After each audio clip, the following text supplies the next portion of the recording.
$772,000. That's it. That's the exact loose change sitting in Miami's active salary cap right now while they stare down a $55 million dead money nuke.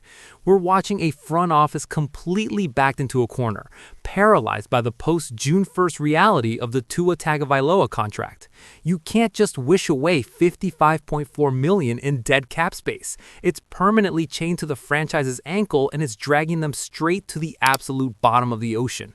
This isn't just about finding a guy to throw the football. This is a massive make-or-break reality check for the entire organization. We're standing right in the middle of combine season, the exact time of year when general managers are supposed to be laying out a sane mathematical path forward. But instead of playing it smart, our front office is actively dreaming about maxing out credit cards they don't even possess. And yet all you hear from general manager John Eric Sullivan is how much he loves Malik Willis. He's practically shouting his interest into the microphones over in Indy. We've got a franchise choking on pennies and the GM's window shopping for a guy projected to command $30 million a season on the open market. You don't buy the penthouse suite when your foundation's actively crumbling into the dirt. It's pure front office malpractice. You don't ignore the math just because you like a kid's tape. You run the actual terrifying numbers here. If Miami pulls the trigger and hands Willis $30 million a year, they're suddenly burning over 27% of their entire total cap just on the quarterback room. 27%. That guarantees total systemic roster atrophy. You can't field the competitive 53-man roster when over a quarter of your cash is tied up in a bridge quarterback and the ghost of Tua's contract. The math simply doesn't work. But Sullivan and head coach Hafley are completely blinded by their Green Bay roots. They watched Malik Willis run the scout team up there. They just hired John Robinson, the exact guy who originally drafted Willis in Tennessee. The connections are incredibly thick. They want him bad. But to actually afford his massive market rate amidst this dead money penalty, Miami has to start a brutal defensive fire sale. I'm talking about accelerating defensive liquidations that'll set this franchise back half a decade. To clear the space for Willis, trading Minkah Fitzpatrick becomes totally unavoidable. You have to ship out your best, most reliable playmaker just to pay the offensive electric bill. And it doesn't stop there. You're mathematically forced into a post-June 1st release of Bradley Chubb. Executing both of those moves saves you roughly $36 million combined.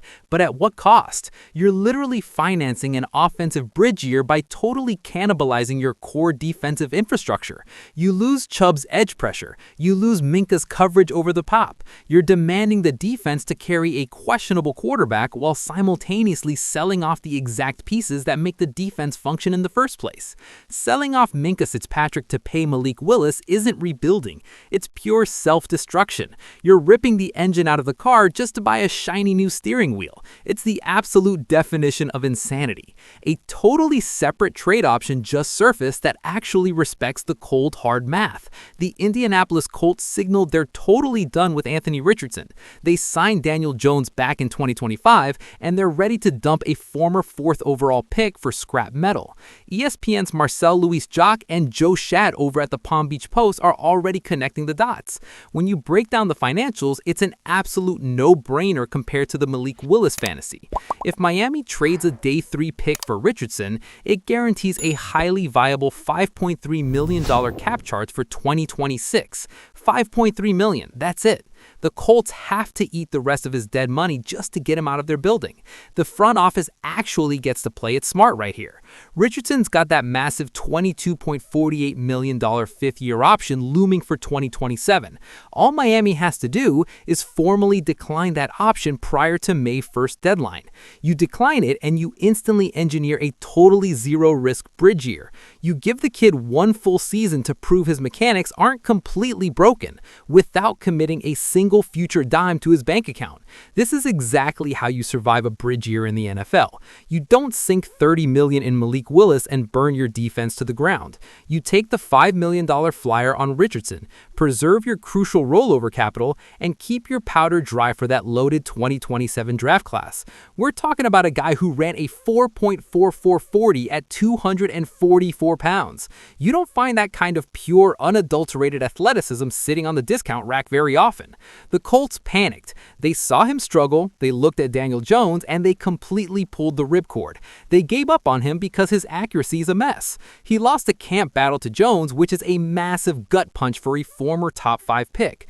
But bringing him into a zero-pressure environment down in South Beach let him learn to system without the weight of the franchise on his shoulders. If his raw speed and arm strength finally click, you look like absolute geniuses. If he completely busts, it costs you a late-round pick and $5 million.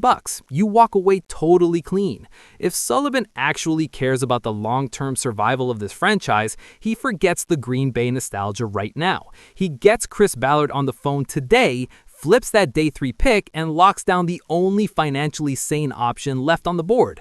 And man, if you're as sick and tired of watching this front office burn through cap space like it's Monopoly money, do me a quick favor and hit that like button, because it tells me you're seeing the exact same disaster I am.